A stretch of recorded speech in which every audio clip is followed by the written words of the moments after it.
로마서 오늘이 몇 장이죠? 13장. 예, 이제 얼마 안 남았네요. 4월 중에 끝날 것 같죠? 다음 그 텍스트를 선정을 해야 할 것 같아요. 예, 그래서 참 16장까지 있는데 이 로마서가 주옥 같아요. 한 장 한 장이. 그래서 우리 용수 형제님이 그러더라고. 12장부터는 좀 마음 편하게 공부할 줄 알았더니 각 장마다 다 레전드다고. 그 레전드라는 뜻이 뭔가? 예? 전설적인 그런 거다, 그죠? 예. 진짜 그래요. 저도 공부하면서 1장을 저는 1장이 최고라고 그러고 8장을 저는 8장이 최고라고. 지난번 12장 할 적에도 그 실천장이 시작돼요. 12, 13, 14, 15까지. 16장은 이제 안부하고 끝나니까. 그래서 실천장은 앞에 장만 알면 저절로 되는 것처럼 그냥 우리가 그냥 이렇게 쉐어링 하면서 누리는 그런 정도로 생각을 했는데 공부해보니까 또 안 그러네. 오늘도 그럴 것 같아요. 예감이 좀 그런 것 같아요. 예, 이 13장이 짧아요. 몇 절까지 있습니까? 14절? 예, 짧잖아요. 다른 장이 뭐 한 절밖에 안 되죠. 내용도 단순해요. 그러니까 로마서 중에서 제일 짧은 장이 아닌가 이렇게 생각이 들면서 이제 오늘 이 13장에서는 12장에서는 그때 이제 우리의 모든 삶이 제사다. 살아있는 산제사. 구약에서 저는 짐승 잡아서 죽여가지고 제사 드리는 죽은 제사가 아니고 우리 그리스도인이 이제 제물이 되는 거예요. 우리 그리스도인이야. 왜 그러냐면 성령님이 내 안에 들으셔서 우리는 부활 생명을 가지고 성령님이 주신 새 생명을 가지고 살기 때문에 산 제물이 되는 거예요. 그래서 인자는 예배당에 주일날 와서 떡과자 놓고 예배 드리는 것만 그건 공식적인 예배이긴 하지만 실제로 삶이 예배인 거예요. 따라서 그리스도인의 일상적인 삶이 예배다. 이게 전인격적 이해예요. 그러니까 이게 잘못 종교화되면 주일날 예배 시간에 와서 떡까지 안 놓고 딱 예배 드리는 것만 예배로 생각하고 나머지는 그 예배라고 생각 안 하는 거예요. 그것은 저급한 이해죠.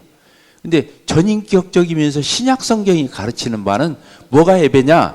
성도들의 모든 삶, 주방에서 하던 애기 기저귀를 갈아주던 빨래를 하던 아니면 시장 가서 보고 와서 음식을 만들던 다 제사를 드리는 산제사. 그리스도인이 하는 걸음걸음마다 행동거지마다 표정마다 다 그게 제사라는 거야. 하나님 보실 적에 기뻐 받으시는 거야. 그것을 억지로 하지 않고 하나님이 주신 덕으로 알고 복으로 알고 축복으로 알고 그걸 해석하면서 걸음걸음 직장생활도 그렇게 하고 내가 한전에 21년이 있었잖아요. 한전 다니는 사람 치고 한전 좋다고 하는 사람 한 명도 없었어. 다 안 좋다는 거예요. 내가 볼 때 제일 좋은 직장인데 우리나라에서 지금도 뭐 서울대생이나 이런 데 가서 앙케이트 뭐 한전이 유리해요. 근데 한전 다니는 직원들이 한전 좋다고 하는 사람이 한 명도 없어. 왜? 내 앞에 있으면 내가 이미 가져버리면 별로가 되는 거예요. 알겠죠? 그때 고마워 감사하면서 다닌 사람 나 한 사람이었거든. 그냥 거기서 우리 자매만 낳았지 우리 애들 낳았지 거기서 주님이 다 길러줬지. 나중에 21년 후에 은퇴 명예퇴직이니까 명예퇴직금 줘서 또 목회할 수 있는 기반 주셨지. 한전을 통해서 유한영 형제는 한전에서 전도원 친구 아니에요. 예, 갈라디아서 이렇게 전하면서 복음 깨닫고 영접했거든. 그러니까 참 주님 안에서 이제 한전 다니면서 구원받은 한 10여 명 돼요. 그래서 우리 구원받은 성도들이 모여서 그때 간호사라고 지금 이제 한전 과장 됐는데 김경미 자매라고 그 자매가 간호사였거든. 그러니까 간호사실이 있는 거야. 빨리 밥 먹고 간호사실에서 우리 소그룹하고 그렇게 했다니까요. 그래서 신우이보다 더 우리가 활성화됐어. 별도로. 그러니까 그게 다 산제사잖아. 그리스도인의 삶은 산제사가 되는 거예요. 예배당 와서만 봉사하는 게 봉사가 아니에요. 집에서 하는 이웃에게 하는 거. 내가 시장 가서 시장 아주머니한테 물건 고르고 나서 잔돈 안 받는 거, 그리고 안 깎는 거, 그리고 조금 그 후줄근해도 그거 가져오는 거. 이게 다 제사예요. 제사. 그건 세상 사람들은 못 하는 거예요. 그게 주님 안에서 사랑을 이해한 사람만 할 수 있는 것들이에요. 내가 이거 맨날 혼나잖아. 나는 물건 팔러 오면 무조건 사거든. 좋고 나쁘고 없어. 왜 그러냐면 그 물건 팔으려고 그 직장이나 이게 집집마다 돌아다니는 거 보면 그냥 알싫어. 그런 모습들이. 그러니까 그냥 사주는 거야. 내가 맨날 우리 저기 송천동에 빅스인가 뭔가 생겨가지고 맥스요, 빅스요. 그냥 거기에 생겨가지고 맨날 시장을 걸러가. 나는 동네 마트에서 사라고. 왜? 누가 가난해? 이 마트 있는 사람들, 이 사람들은 그냥 손님 하나 오기를 이렇게 손꼽아서 기다리고 있거든, 지금. 그래, 안 그래요? 근데 우리는 어디 가서 사? 품질 좋고, 물건 많고, 싸고. 그런 데 가서 사잖아. 뭔 얘기로 하는 거예요, 지금? 왜 그러냐면 이게 중요한 얘기예요. 그러니까 그리스도인이 교회 안에만 와서 봉사하는 게 봉사다. 절대 그렇지 않아요. 전 삶이, 우리가 내가 직장에 다닐 적에, 나한테 별로 반말한 사람 없어요. 나보다 이렇게, 급이 높아도 반말한 사람은 없었거든. 그런데 이런 사람들이 부득이 나한테 아래 직원이니까 나한테 막 뭔 일을 시키기도 하고 막 짜증도 내고 해요. 그래도 자기 집안에 뭔 일이 생기고 고민거리 생기면 나를 한쪽으로 불러서 상담을 했다니까. 내가 어리고 자기보다 급이 낮아도 나 불러서 상담을 했어. 그러니까 그런 사람들한테 내가 참 그리스도의 모습으로 또 상담을 해주는 거예요. 다 이런 게, 이게 봉사고 그리스도인이 산 제사를 드리는 산 제물인 거예요. 여러분들 이런 얘기 들어봤어요? 물건 사면서 깎지 말아라. 택시 타가지고 잔돈 안 받아. 왜냐면 그 택시 그 사람 막 손님 잡으라고 막 급브레이크 잡아가면서 막 달리면서 그 돌아다니잖아. 시내를 새벽부터 나가서 저녁 늦게까지. 불쌍해 안 불쌍해요? 그 사람은 놀이기에서 먹고 나도 놀이기에서 먹고 사려니까 뭐 그게 그거지 뭘 그래. 이게 아닌 거예요. 이해가 되십니까? 그러니까 요새는 깎아주들 못하네. 왜 그러냐면 카드를 받더만. 시내 택시가 딱 주면 그냥 10원까지 결제가 되어버리니까 못 줘. 전에는 내가 안 받았어. 내가 지금 잘한다 그 얘기하는 거 아니에요? 그리스도인은 흩어 뿌리는 자예요. 따라합시다. 그리스도인은 흩어 뿌리는 자다. 이게 무슨 흩어 뿌린다는 말이 뭔 말이냐면 그냥 흩어버리는 거야. 그냥 내 수중에 있으면 꺼내서 막 흩어버리는 거야. 곡식 뿌리듯이. 근데 뿌릴 적에는 손해 같은데 나중에 가면 거두는 건 더 많아. 100배, 60배, 30배를 거두니까. 아시겠어요? 그래서 그리스도인은 계산하면 아닌 거야. 뭐 물론 계산 못 한다 그 말이 아니라 계산할 줄 알아도 흩어 뿌려야 하는 거예요. 이해가 되시죠? 예. 자, 시장 가서 깎지 마세요. 진짜로 그 아주머니들 추운 데서 벌벌 떨면서 그 물건 팔고 있는데 그 중에서 제일 좋은 놈 가려오고 또 물건 값도 그냥 깎는 데까지 깎고 그게 뭐요? 그 몇천 원, 몇백 원 그 깎는다 해서 부자 돼요? 아니잖아. 근데 사람이 이 심리야. 손해본 것 같은 거야. 안 깎으면 손해보던 것 같은 거야. 손해보면 어때? 우리가 아무리 봐도 우리는 손해보는 자가 아니야. 다 하나님이 갚아주실 거니까. 그래서 우리 옹골 송천교회 성도들은 철학이 시하는 거예요. 이 주님을 바라보는, 이 주님을 섬기는 철학이 없으니까 저급해지는 거예요. 그런 생각 하나하나가. 아이고, 어문대로 갔네. 자, 13장을 봅시다. 각 사람이 이제 성도들, 그리스도에 있는 각각의 개인들은 뭐라고 그랬어요? 위에 있는 권세들에게 복종하라. 권세는 하나님으로부터 나지 않음이 없나니 모든 권세는 다 하나님께서 정하신 바라. 이렇게 되어 있죠. 위에 있는 권세가 아니고 국가 위정자들, 국가를 얘기하는 거예요. 정부를 얘기하는 거죠. 그래서 위에 있는 권세, 왜 위에 있냐면 우리를 다스리니까. 이 위에라는 말이 다스린다는 뜻이에요. 영어로는 룰이라고 그래요. 통치한다, 다스린다. 그래서 우리를 그런데 그 위에 있는 정부와 위정자들이 어떻게 하라고 그랬어요? 순종하라가 아니에요. 복종하라. 이게 성경은 해석하지 말고 읽어야 돼. 이게 성경이 타락한 것은 왜 타락을 했냐면 성경을 해석하면서부터 타락을 했어요. 물론 해석을 함으로써 오류된 해석을 막을 수는 있었어요. 근데 여기에다 자꾸 섞어. 이게 이제 문제가 되는 거예요. 그래서 저는 구원받고 이 신약 성경 백독할 때까지는 주석이고 뭐고 안 봤어요. 그러니까 성경을 성경으로 봤어요. 그리고 나중에 궁금한 것도 있고 애매한 것도 있고 또 엉터리 같이 엉뚱하게 해석을 갈 수 있으니까 그런 거 방지하기 위해서 안전을 보호하기 위해서 이런 책도 있고 저런 책도 있고 하는 거예요. 점검하기 위해서. 이탈하지. 그런 유익은 줄 수 있어요. 주석이나 이런 참고 책자들이. 그러나 성경은 그렇게 보면 안 되는 거예요. 성경은 성경대로 봐야 하는 거예요. 그리고 애매할 적에 그걸 보는 거예요. 그러니까 참고서와 성경의 텍스트가 바뀌면 안 되는 거예요. 그래서 신앙의 변질이 오는 거예요. 하나님 말씀을 가볍게 여기는 거예요. 왜? 이렇게도 해석할 거 저렇게도 해석할 수 자기 좋은 대로 선택을 하니까. 왜냐하면 성경학자들 보면 다 의견이 달라. 그래서 타락을 하는 거예요. 그래서 그것에 대한 죄책감도 없는 거예요. 당연한 거예요. 이 사람들 대단한 천재들인데 이 책이 보니까 이렇게 써 있어. 큰일 나는 거예요. 그렇게 읽으면 안 되는 거예요. 그냥 성경은 성경대로 읽어야 하는 거예요. 왜? 우리 안에 누가 계셔요? 성령이 계신 거예요. 그래서 요한일서에 가면 뭐라고 쓰냐면 성령님이 우리를 지도하시기 때문에 우리를 누구든지 가르쳐 줄 필요도 없다고 그렇게 써 있어요. 어느 누구도 지금 내가 이 시간에 지금 로마서 13장을 가르치는데 가르칠 필요도 없다는 거야. 집에 가서 심사숙고하면서 읽으면 책자 참고 안 해도 다 두른다는 거예요, 눈에. 근데 이제 그건 좀 너무 좀 지나친 해석이 될 수 있잖아. 왜 그러냐면 원어에서 영어로, 영어에서 한국어로 이게 번역된 거기 때문에 번역하는 과정에서 뉘앙스가 달라질 수도 있고. 뭔 말 같잖아요? 이제 그래서 그런 것들을 잘 보완해서 건전하게 하기 위함이지 텍스트가 바뀌면 안 되는 거예요. 그건 양심이 바르지 않은 거예요.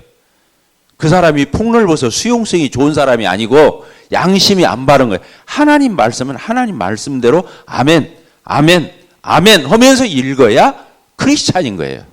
자, 여기 보니까 뭐라고 했어요? 각 사람은 위에 있는 권세들에게 복종하라. 권세는 하나님으로부터 나지 않음이 없나. 위정자들이나 정부는 하나님이 허락하니까 있는 거예요. 세우기도 하지만. 그래서 하나님이 폐하려면 폐하기. 옛날에 고레스, 느부갓네살 구약에서 보면 하나님이 그 바벨론이나 그 페르시아나 이런 사람들을 했어요. 아수리아나 이런들 왕을 세웠다가 왕을 폐하기도 하고 그런 왕을 써서 예루살렘으로 복귀해서 성전 재건을 허하기 돕기도 하고 또 예루살렘에 있는데 이런 기명 막 이런 거에서 성전을 다 허물어 버리고 싹 가지고 지네 나라로 가서 한마디로 말해서 그냥 함부로 막 쓰고 막 그랬잖아요. 집 밟고.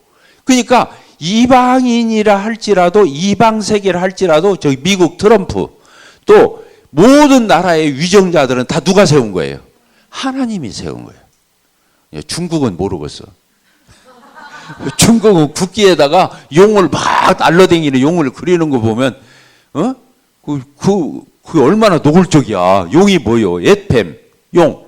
사단이잖아. 그래서 우리 형제 자매님들 가운데 이름에 용용자 들어간 사람 빨리 가서 개명해.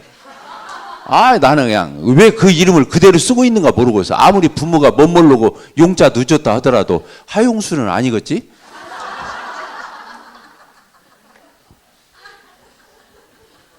형제님 용자가 무슨 용자예요?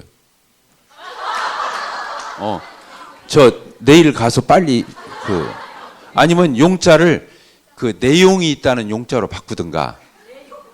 아니 내용을 적에 그 용자가 있다니까. 뭔지 알겠잖아요. 쓸 용자 이런 거. 아니 진짜 이건 절대 농담이 아니에요. 왜? 이름에다가 용을 넣는다는 건 안 되는 거야. 그 옛날에 구습이에요. 진짜 용자를 또 누구 없어? 내가 옛날에 형제님들한테 말했어. 내가 옛날에 같이 동역하던 이정용 형님이 있는데 그 이름이 바른용이야. 바른용이 어디가 있어? 또 한성용 형제님이 있어요. 용을 이룬다는 거야. 이거 빨리 바꾸시라고 해서 농담을 알아들어. 진담입니다. 용수 형제님 진짜요. 정말로 그렇습니다. 이게 어떻게 또 그쪽으로 갔어요. 여기 보니까 이 모든 권세는 다 하나님께서 정해주신 거예요. 그래서 악한 왕이 세워져도 지금 이 글이 쓰여질 때가 네로 황제 때라는 거예요. 얼마나 그리스도인들을 핍박하고 그리스도인들에게 모든 핑계거리 책임 전가해서 로마에서 유대인들 그리스도인들 다 죽이고 하던 그 왕 밑에서 쓴 거예요, 이게. 이게 그리스도인들은 쓸데없이 정부나 위정자에게 대들다가 피해를 입으면 안 돼요. 그건 자기가 자초하는 거예요. 여기 그렇게 써 있죠? 그러면 안 되는 거예요. 그러나 만에 하나, 그래서 우리는 위정자들을 위해서 기도하고 국가를 위해서 민족을 위해서 기도해야 돼요. 알겠죠? 이따가 우리 식사 기도하면서 그거 기도하세요. 우리나라가 지금 복잡하잖아요. 시끄럽고. 그러면 그런데 이제 만에 하나 모든 위정자들은 하나님께서 세우신 것이고 하나님 패우고 세우고 할 수 있지만 악한 왕이 세워져서 그래가지고 정면으로 하나님을 거스려. 정면으로 하나님을 거스려. 그럴 적에는 그리스도인들이 거기에도 복종하는 게 아니에요. 알겠죠? 그때는 어떻게 해야 돼요? 거기에 대해서는 반기를 들어야 되는 거예요. 아까 복종한 만큼 거꾸로 그건 아니다고 이렇게 말할 줄 알아야 하는 거란 말이에요. 그러니까 악한 왕이 세워지고 하나님을 거스리고 반역적인, 하나님께 대해서 반역적이고 하나님께 대해서 반하고 하나님을 거스리는 이런 위정자나 국가가 세워졌을 적에는 싸움을 해야죠. 그래서 독일의 본 회퍼 목사인가 이런 분들은 그 히틀러를 죽이는 그 암살조를 만들었다니까. 목사님이 본 회퍼 목사님이 누군지 알아요? 그 찬양이 있지. 나이 먹은 할아버지가 나와서 피아노 치면서 부르는 선한 능력. 그게 본 회퍼 목사가 썼나? 그 맞죠? 그랬을 거라고. 그분이 너무 답답한 거야. 자기 나라를 볼 때. 그 본인이 목사, 젊은 목사였을 적에 그렇게 했다니까. 그래서 행동하지 않는 양심은 죽은 양심이다. 이런 말을 쓰는 거예요.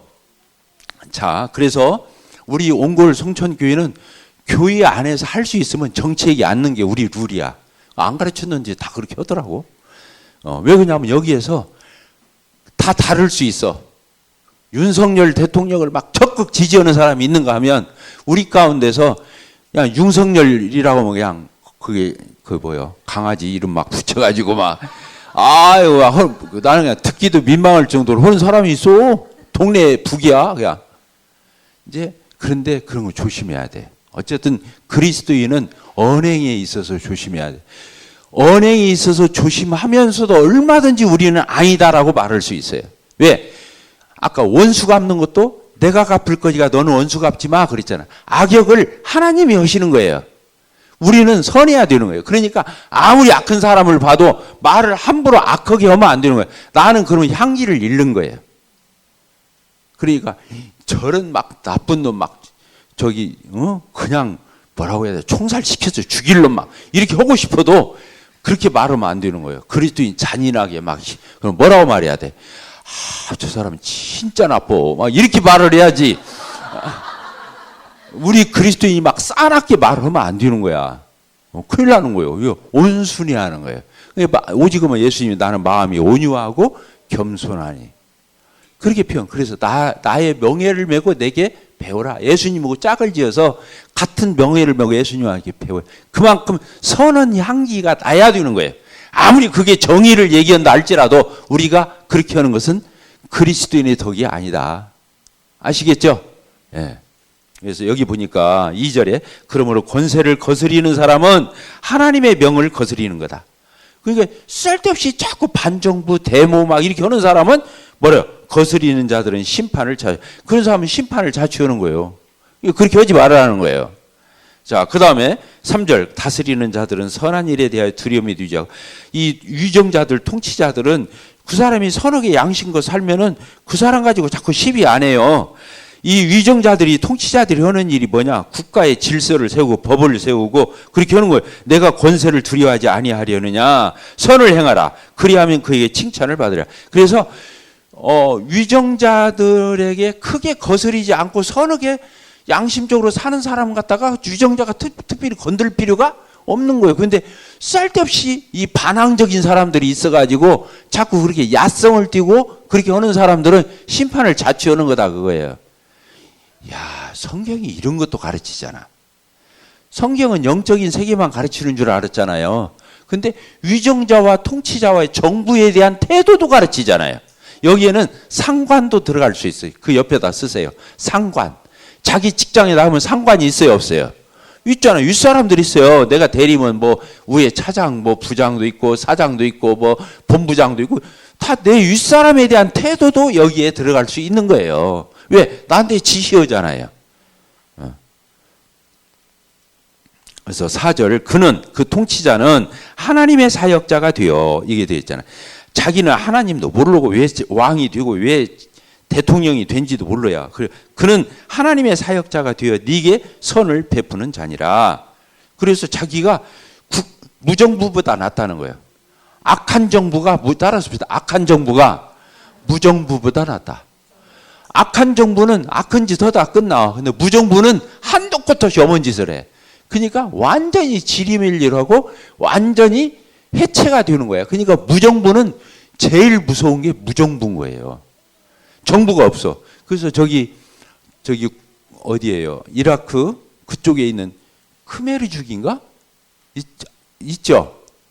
국가 없이 그 한 1000만 되는 그 어마어마한 사람들이 국가가 없어. 위정자가 없어. 그래가지고 그 민족적으로 이 나라 갔다 저 나라 갔다 방황하고 돌아다니. 그러면서 간 데마다 죽어. 정부가 없으니까 이건 속수무책이야. 이거 정부가 있어야 돼요. 악한 정부가 무정부보다 낫다라고 하는 것이 성경학자들이 다 그렇게 가르쳐. 100이면 100%. 그래서 이 악한 왕도 결국에는 국가의 질서를 지켜요. 국가의 법을 세워요. 왜냐? 함부로 하면 안 되니까. 그러니까 이 악한 왕이나 대통령도 그 역할을 한다는 것을 우리가 또 암암리에 알고 있어야 돼요. 아시겠죠? 예, 그래서 우리가 정말 이건 안 되겠다 할 적에는 말할 수 있어요. 아니다. 그렇게 하면 안 된다. 이렇게 할 수 있죠. 그러나 애매한데 자꾸 나서서 우리가 그럴 필요가 없죠. 우리는 국가가 평안하고 정부가 평안해야 우리가 그리스도인이 삶을 주님을 섬기면서 평안하게 주님을 섬길 수가 있잖아요. 그러니까 국가와 민족을 위해서 나라를 위해서 하는 것을 잘하는 거예요. 성경에 그렇게 써 있어요. 국가를 위해서 기도하는 거, 위정자들을 위해서 기도하는 거. 우리 몫이에요. 세상 사람들은 기도하나요? 아니지. 우리가 해야지. 그렇죠. 그래서 4절 그는 하나님의 사역자, 그 왕이나 대통령은 하나님의 그 일꾼이 되어서 네게 선을 베푸는 자야. 그러나 네가 악을 행하거든 두려워라. 근데 쓸데없이 자꾸 그 통치자를 거스리고 이렇게 할 적에는 두려워해요. 그가 공연히 칼을 가지지 아니하였으니. 그 사람들은 칼 가지고 사람 다스리잖아요. 죽이고 살리고 법적으로 아무렇게나 할 수 있잖아요. 곧 하나님의 사역자가 되어 악을 행하는 자에게 진노하심을 따라 보응하는 자. 여기서 있잖아요. 하나님의 일꾼이 되어서 악을 행하는 그 사람에게 진노하심을 따라 보응하는 자. 그러므로 복종하지 아니할 수 없으니. 그렇잖아요. 그런 통치자와 위정자에게 복종하지 않아요. 진노 때문에 그 사람이 아까 칼을 가지고 있기 때문에 두려워서도 하지만 양심을 따라 할 것이 아니라 내가 양심에 정도를 지나쳐서 간섭하거나 그런 부에 시시비비하는 것은 아니다. 이렇게 되어 있어요. 6절 너희가 조세를 바치는 것도 이로 말미암아. 그래서 그 위정자들과 정부에게 뭘 바친다고요? 조세, 세금을 바쳐요. 그들이 하나님의 일꾼이 되어 바로 이 일에 국가를 책임지고 운영을 하기 때문에 조세와 공세와 관세와 세금의 종류가 다 있잖아요. 예. 우리도 세금에 줘요. 주민세, 재산세, 수익을 얻으면 수익에 대한 부가가치세 다 있잖아요. 이런 세금이 있는 것처럼 이런 것을 국가 운영에 할 적에 그리스도인은 충실하게 이런 걸 납부해야 한다. 이렇게 말하는 거예요. 아시겠죠? 예, 모든 자에게 줄 것을 주되. 여기서 이제 모든 자에게 줄 것을 주되 뭐라고 그랬어요? 조세 받을 자에게 조세를 바치고 관세 받을 자에게 관세를 바치고 두려울 자를 두려워하며 존경할 자를 존경하라. 이게 성경의 선언이에요. 정부와 위정자에 대한. 그래서 여기 모든 자에게 줄 것을 주되 이 말은 교회 안에서 성도들에게 나눠주고 구제하고 이런 거 잘하는 거지만 세상에서도 어려운 사람이 있으면 도울 수 있으면 도와라 이 뜻이에요. 여기 모든이라고 써 있잖아요. 그러니까 모든이라는 말이 그렇다해서 우리가 갈라디아서를 한번 봅시다. 갈라디아서 6장. 그렇다 해서 우리가 세상에 있는 사람들 다 도와줄 수는 없잖아요. 교회가. 제한이 돼 있잖아요. 자원이. 그러니까 갈라디아서 6장에서 뭐라고 써 있냐면 이렇게 써 있어요. 10절, 6장 10절 같이 읽읍시다. 그러므로 우리가 기회가 있는 대로 모든 사람에게 착한 일을 하되 더욱 믿음의 가정들에게 더 잘해라. 이렇게 써 있는 거예요. 참 이게 지침이에요, 지침. 그러니까 세상 사람들에게도 야박하게 하면 안 돼요. 성도들에게는 잘하는데 막 세상 사람들한테는 손톱 발톱 다 나오면 안 돼. 세상 사람들한테도 베풀고 세상 사람들에게 온유하고 겸손하고 세상 사람들에게 그렇게 흩어구지하는 삶을 살아야 되는 거예요.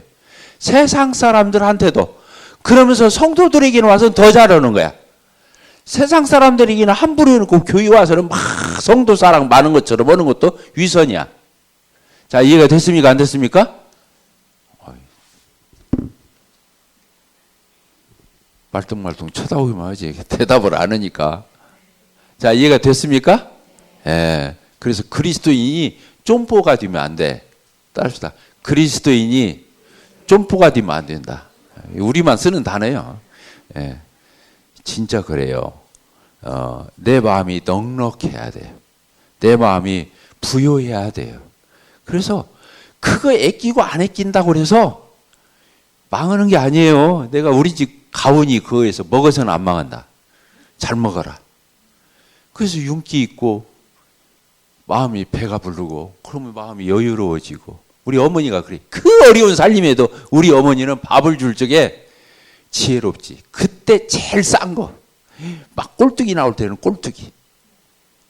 아니면 저거 돼지고기 중에서도 기름 많이 섞여 있는 거 고기 있잖아요. 기름 많이 달린 거 비계덩어리 막 그런 거 갖다가 우리 중고등학교 때 얼마나 잘 먹으면 막 비벼주면 우리 어머니는 막 그렇게 해서 막 한 그걸 뭐라고 말해? 후라이팬? 큰 후라이팬이잖아. 막 푹 들어가는 거. 거기다 하나를 해줘. 그럼 막 친구들이고 누구 와서 막 우리 집 오면 먹는 건 줄 알아. 우리 어머니가 그렇게 키웠어. 그러니까 그렇게 어려운 살림에도 우리 자녀들이 쫌뽀가 안 됐어. 알겠죠? 엄마 영향이에요. 엄마 영향. 그래서 엄마가 우리 어린이 학생 청소년 사역을 겸해서 집에 애들 데려다 재우기도 하고 간식도 싸주고 밥도 해주고 풍성하게 해주고 풍성. 알겠죠? 그거 조금 아낀다고 아파트 평수 늘어지는 거 아니야. 알겠죠? 그거 다 속는 거야. 풍성하게 해줘요. 그럼 하나님이 갚아주셔. 그리고 또 자녀들이 그걸 보고 맞아.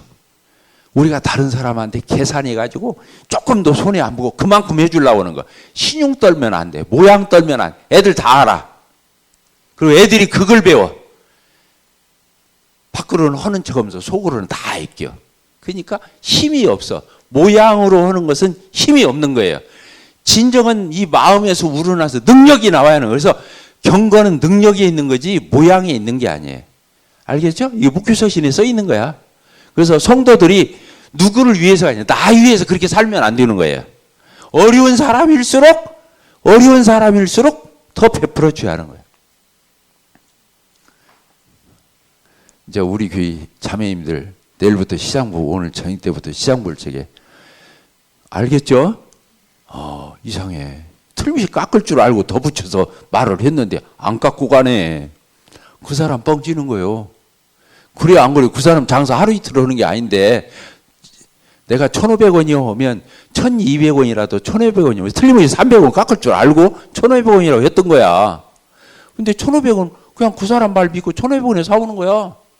그럼 얼마 안 깎았어? 300원 안 깎았잖아. 그래서 가난하게 돼?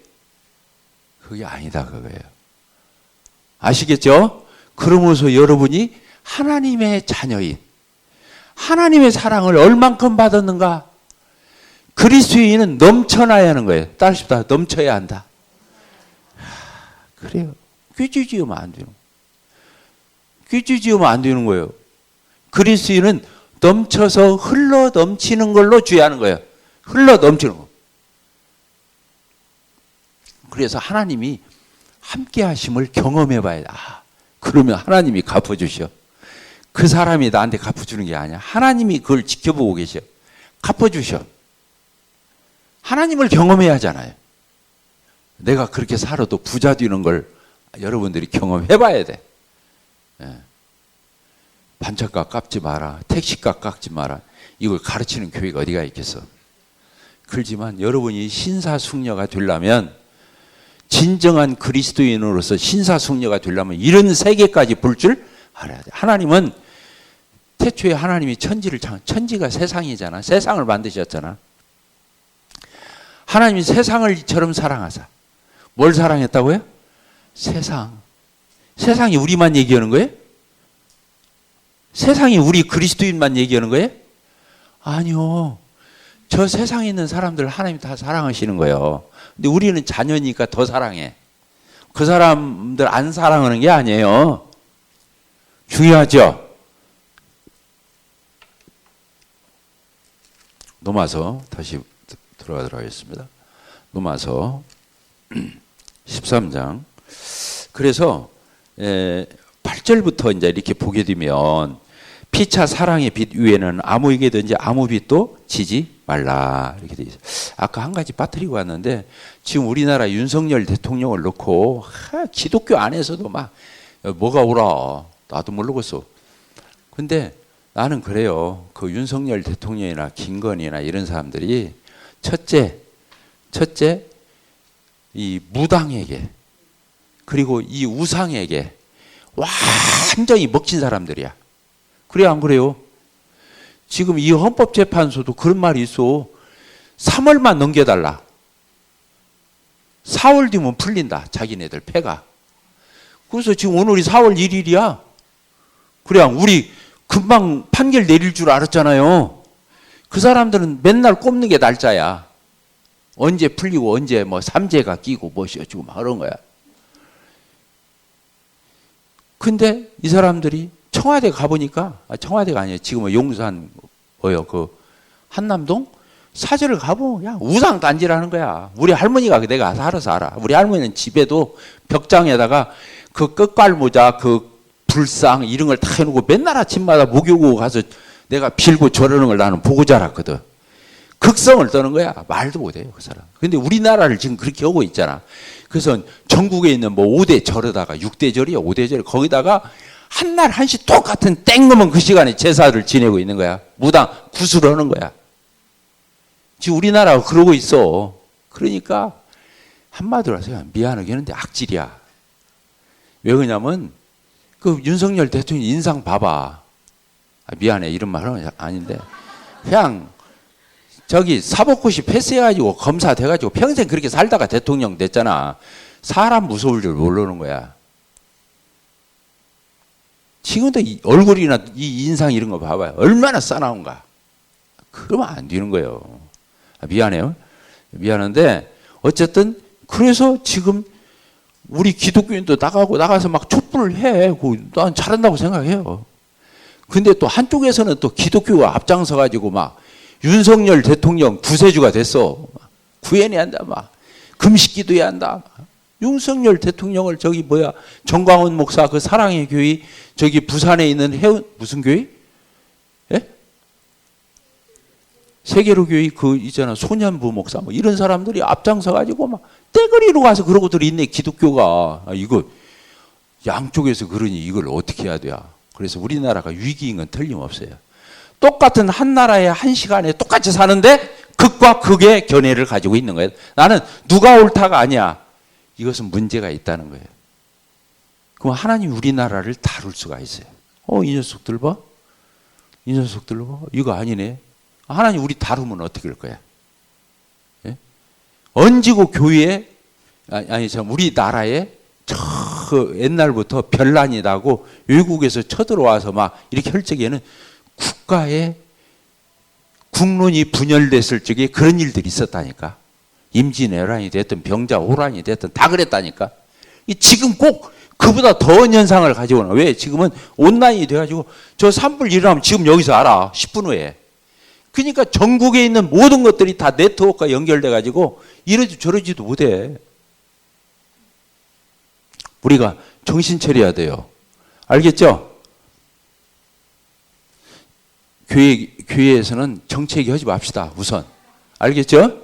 왜 그러냐면 여기서 적나 우리. 이 사단이 그걸 노리는 거야. 우리의 옳고 그름을 띄워. 그래서 나중에 이거 아니다 싶을 적에, 그래서 나는 지금도 그 유튜브 같은 거 쇼츠 보면은 좋아요 누르라고 하잖아. 그런 거나 누르고 있어.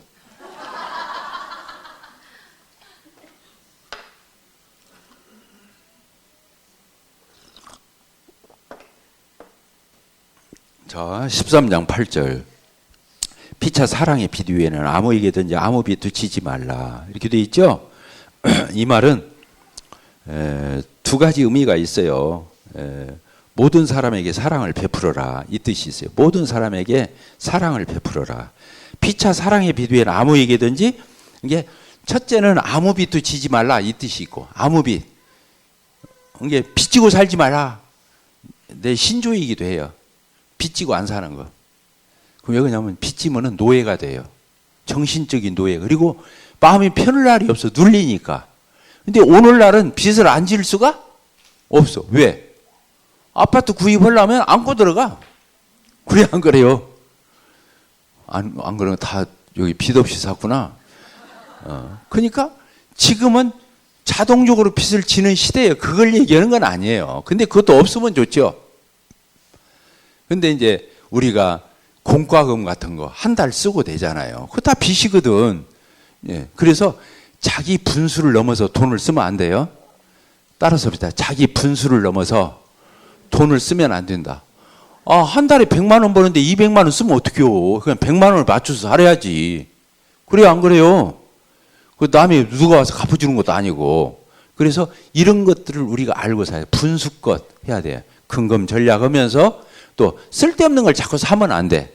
아까 저처럼 불쌍해서 사주는 건 상관이 없는데 필요 없는데 자꾸 사. 나 맨날 혼나.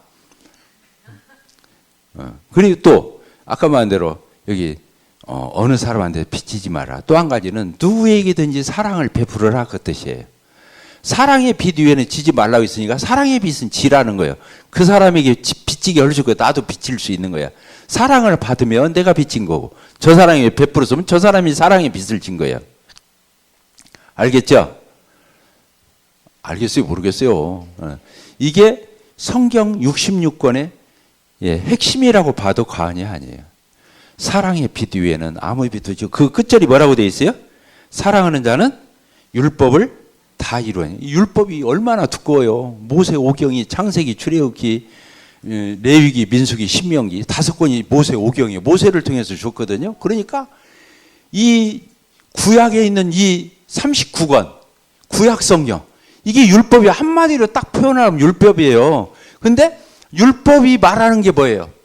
율법이 말하는 게 두 가지예요. 어려운 게 아니에요. 그걸 대표적인 게 뭐예요? 십계명이잖아요. 율법의 대표가 십계명이에요. 십계명이 어떻게 돼 있어요?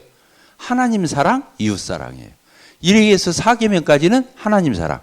5에서 10계명 6가지는 뭐예요? 인간 사랑, 이웃 사랑을 얘기하는 거예요. 그래서 이웃을 사랑하면 율법의 완성이 되는 거예요. 알겠죠? 그래서 이렇게 써놓은 거예요. 사랑은 율법의 마침이 되고 완성이 되는 거예요. 그러니까 구약에서는 소극적으로 단속한 거예요. 이거 해, 이거 하지 마, 이거 해, 이거 하지 마. 이렇게 근데 힘은 안 줘. 지킬 수 있는 힘은 안 줘. 옳은 말만 해. 이게 율법이야. 근데 오늘날 이 율법의 저자이신 성령님이 내 안에 들어와 버리셨어. 율법의 저자이신 그분이 내 안에 들으셔가지고 힘을 주셔. 소원도 주셔. 인도도 하셔. 격려도 하셔. 때로는 책망도 하셔. 그러니까 그 성령님이 내 안에 들어와서 율법을 이루고도 남는 힘과 능력을 공급하시는 게 신약이에요. 신약. 이게 신약 성경에 나와 있는 모든 그리스도인은 율법을 지킬 수 있어요, 없어요? 지킬 수 있어요. 하나도 안 어기고 100% 다 지킨다, 그 말이 아니라 우리는 그런 지향으로 갈 수 있는 거예요. 구약에서는 하고 싶어도 안 돼. 율법으로 의롭다면 얻을 수 없어요. 율법으로는 안 되는 거예요. 아담 안에서 죄인으로 태어난 인간이 무슨 힘이 있겠어요? 죄를 이겨먹을 수가 없어요. 그러니까 구약에서는 실패한 거예요.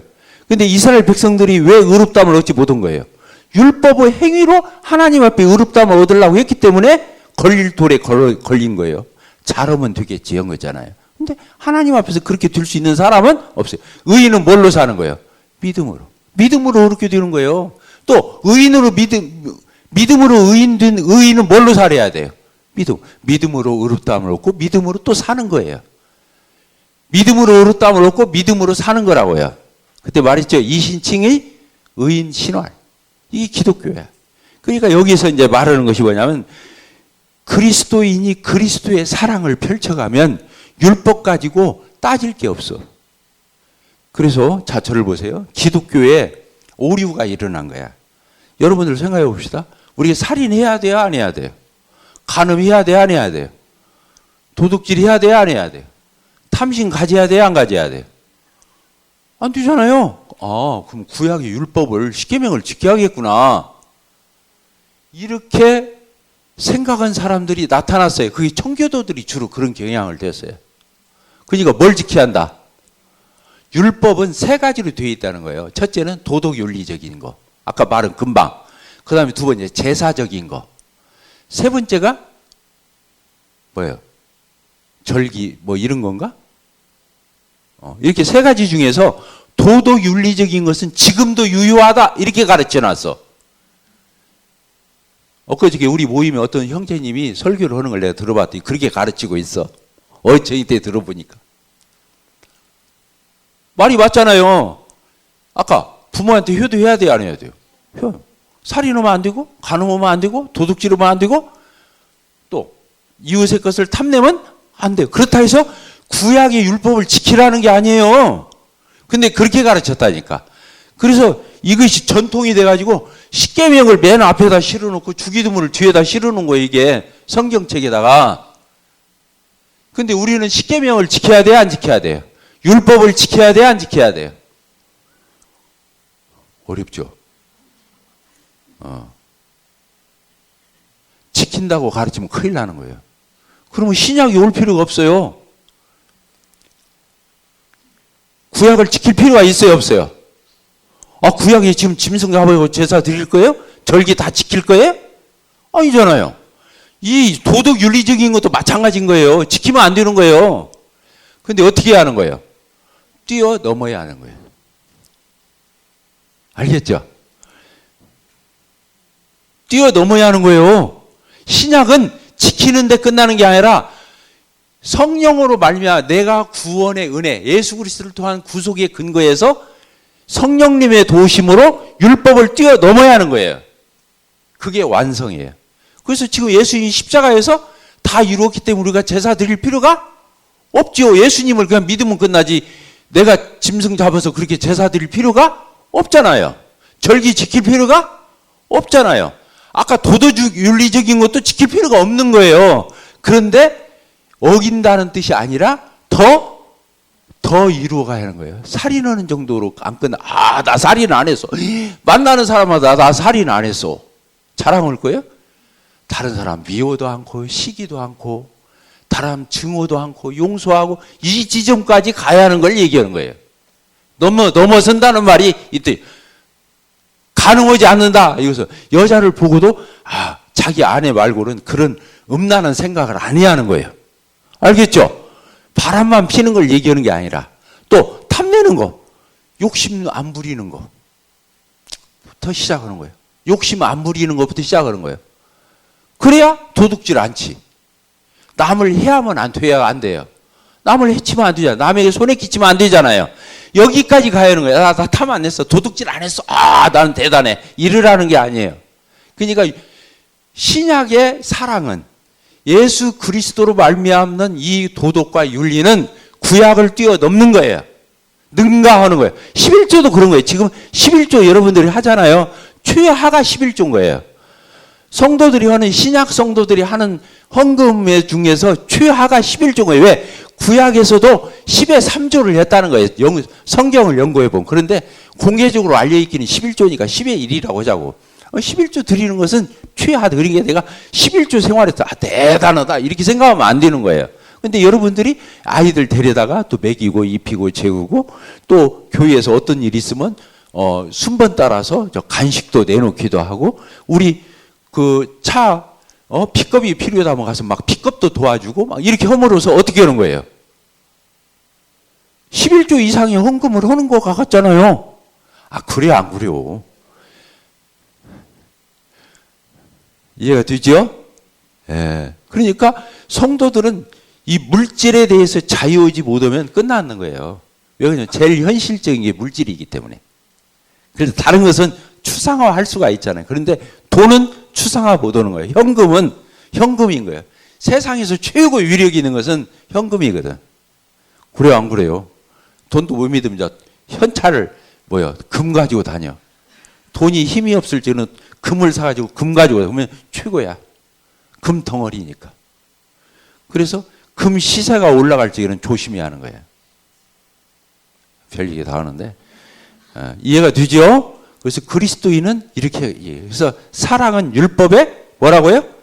완성인 거예요. 율법의 완성. 자, 이 설명만 하고 마칩시다.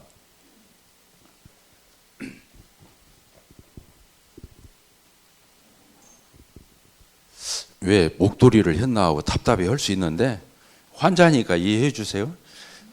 그리고 또 있어요. 이게 요새 트렌드예요. 다 이제 내일부터 목도리 하고 그러지 말고. 자, 보세요. 이 율법. 이거 봐.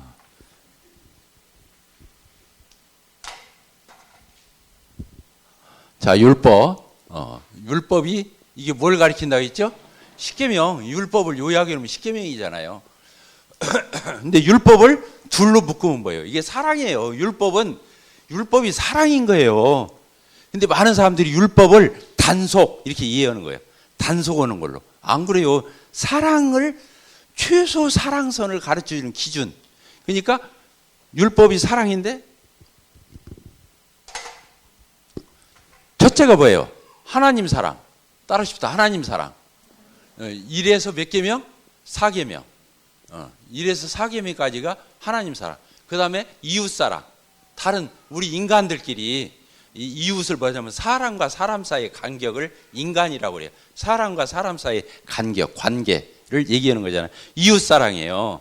그래서 이웃 사랑은 뭐예요? 5계명부터 10계명까지. 이것은 4개, 이것은 6개. 이렇게 되는데 이제 학자들마다 5계명도 하나님 사랑으로 들어간다. 왜냐하면 부모는 하나님을 대신한 창조자이기 때문에. 그래서 부모한테 잘하는 것은 하나님께 하는 것하고 이게 막 통하는 거야. 다이렉트로. 그래서 하나님이 두 돌비에 줬다 했잖아요. 그러면 왼쪽에 5개, 오른쪽에 5개, 5개 줬다는 거예요. 그래서 1에서 5계명까지. 5계명은 하나님 사랑으로 부르는 사람들이 있어요. 때로. 그러나 우리가 그냥 보편적으로 말하면 6계명은 아래 6가지는 인간 사랑, 이웃 사랑이에요. 결국에는 뭘 얘기하는 거예요? 율법이. 사랑을 얘기한 거예요. 이 사랑을 얘기한 거예요. 근데 율법을 오해한 거예요. 율법을 지켜서 그렇게 되는 걸로. 자기 나 이만큼 했어. 이렇게 하라고 한 줄 아는 거예요. 오해를 한 거죠. 그래서 사랑을 하면은 율법이 어떻게 되는 거예요? 완성이 되는 거예요. 그리고 율법이 뭐가 되는 거예요? 마침이 되는 거예요. 그 말이 성경에 써 있어요? 안 써 있어요? 여기 써 있죠? 방금 뭐라고 써 있었어요? 10절. 뭐라고 돼 있죠? 사랑은 율법의 완성. 그리고 그 위에 9절 끝부분 보세요. 내 이웃을 내 자신과처럼 사랑하라.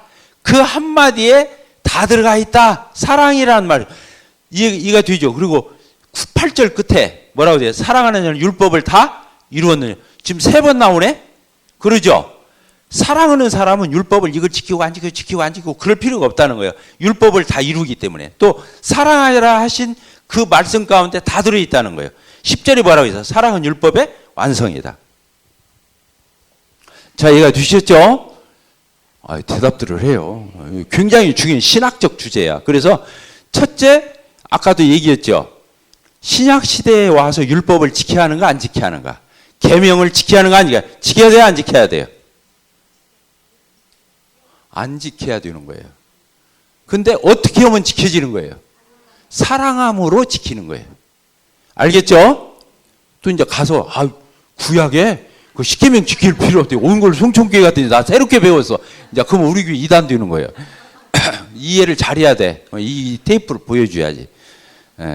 그 말은 구약의 십계명 이런 걸 안 지켜야 한다는 걸 얘기하는 게 아니라 능가한다는 걸 얘기해 주는 거예요. 그래서 십계명, 신약 시대에 대해 십계명 해놓고는 대단한 줄 아는 청교도들이 나온 거예요. 퓨리탄.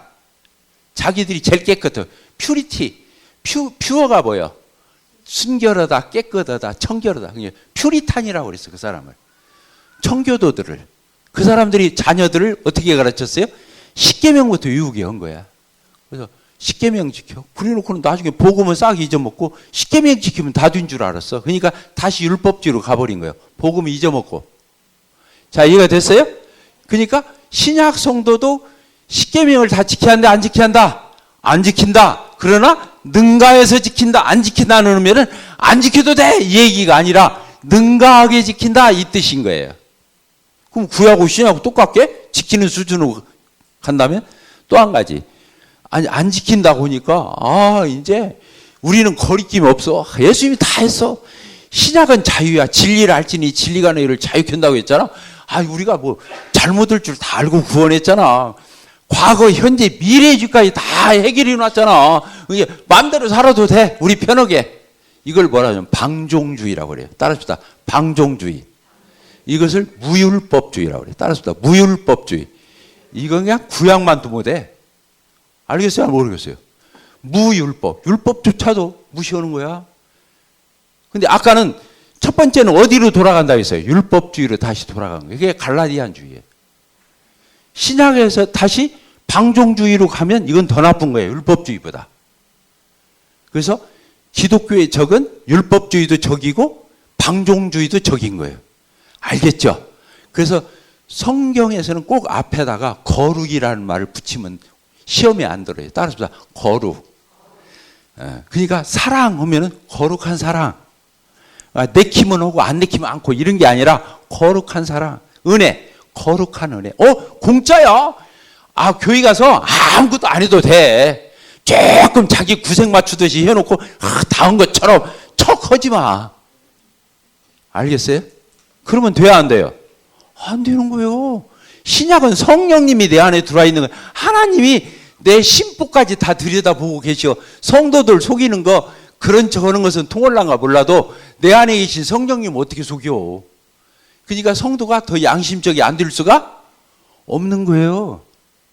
그래서 성령님 앞에서 성도의 양심이 투명하게 가는 걸 성화라고 그러는 거예요. 껍데기 꾸미는 게 성화가 아니에요. 진실하게 해야 하는 거예요. 따라서 진실하게 하자. 진실하게 앉는 게 아니라 진실하게 하는 거예요. 누구 보라고 하는 것이 아니에요. 신약 성도는 누구 보라고 하는 게 아니에요. 나중에 가면 누구 앞에서 계산을 판요? 하나님 앞에서. 그리스도의 심판대 앞에서 하나님이 다 계산해 주실 거예요. 자, 이해가 되셨습니까? 놀랍죠? 그래서 우리는 율법주의로 뒤돌아가도 안 되고 어디로 가도 안 된다. 방종주의로 가도. 앞에 뭘 붙여라? 거룩이라는 말을 꼭 붙여라. 그게 양심적이고 바르고 건전하고 건강한 이해를 갖는 거예요. 근데 이렇게 갖는 교회, 이렇게 갖는 그리스도인 개인이 많지 않아요. 이런 균형들이 없다 그거예요. 이게 우왕좌왕하는 거예요. 이렇게 기독교를 잘 성경을 이해하면 신사숙녀가 되는 거예요. 저 세상에서 말하는 신사숙녀 말고 주님 안에서 신사숙녀, 젠틀맨, 레이디가 나오는 거예요. 그런데 그것은 세상 사람들이 말하는 레이디 앤 젠틀맨이 아니라 우리 그리스도 안에서 젠틀맨, 레이디가 나오는. 그런데 세상 사람들은 와서 옆에 와 비교도 안 되는 거예요. 그만큼 멋지어야 되는 거예요. 아름다워야 되는 거예요. 시장에서 반찬값 깎았다고 좋아할 필요가 없어요. 그 푸성기값 깎았다고 기뻐하지 마라. 알겠죠? 돌아오면서 누가 보든 말든 어떻게 해야 돼? 그래, 잘했지. 내가 선호금 좀 어때? 그것 때문에 뭐 망해? 그것도 아니잖아.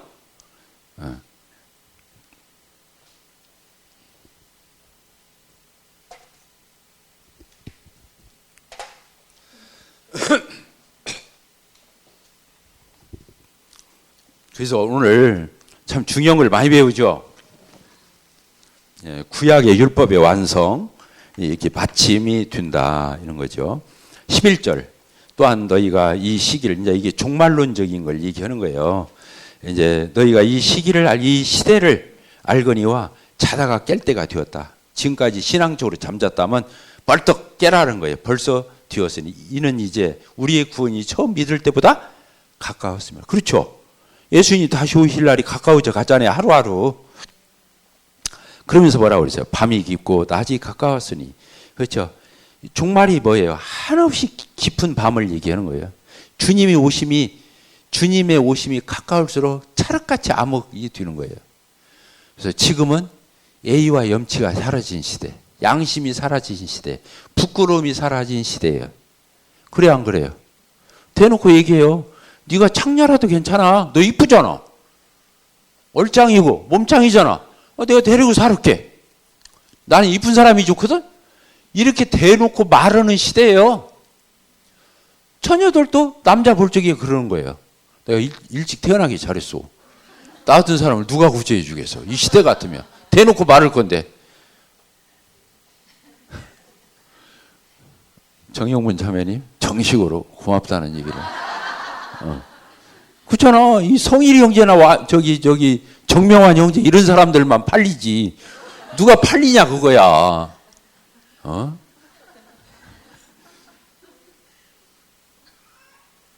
지금 밤이 깊어요. 돈이면 다 돼요. 돈이면 못 오는 짓이 없어요. 알겠죠? 지금은 양심도, 옛날에는 남자끼리 여자끼리 동성애를 하면 숨어서 했어요. 알리도 하고 내가 부끄러워서 막 전국에 소문나잖아요. 동네는 말할 것도 없고. 근데 지금은 우리 부부간에 남자끼리 부부야. 우리 입양할 거야. 자녀 못 나니까 입양해야잖아. 여자끼리 입양할 거야. 그리고 그런 여자끼리 있는데 아빠라고 그러고 엄마라고 둘을 하나 갈라가지고 불러. 아빠끼리 있는데 남자끼리 있는데 하나는 엄마라고 그러고 아빠라고 불러. 거기서 무슨 인격이 형성되겠어요? 단적인 이보다 더 심한 일은 말도 못하게 많아요. 지금 마약이 말도 못한다는 거예요. 우리 교회가 이런 청소년들을 품고 안고 이 시대를 지켜내야 돼요. 이 암흑과 이 밤, 찰흙 같은 밤을 통과해내야 돼. 우리 교회가 그런 사명을 가요.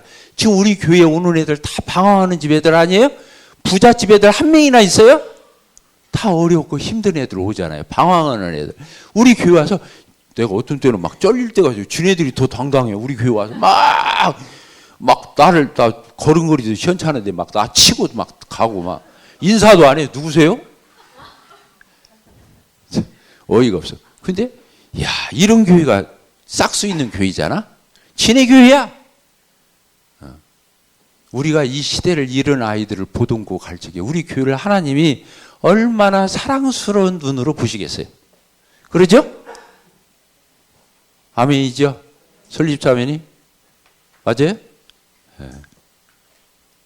그래서 여기 보니까 낮에와 같이 12절 밤이 깊고 낮이 가까웠으니 그러므로 우리가 어둠의 일을 어떻게 하고요?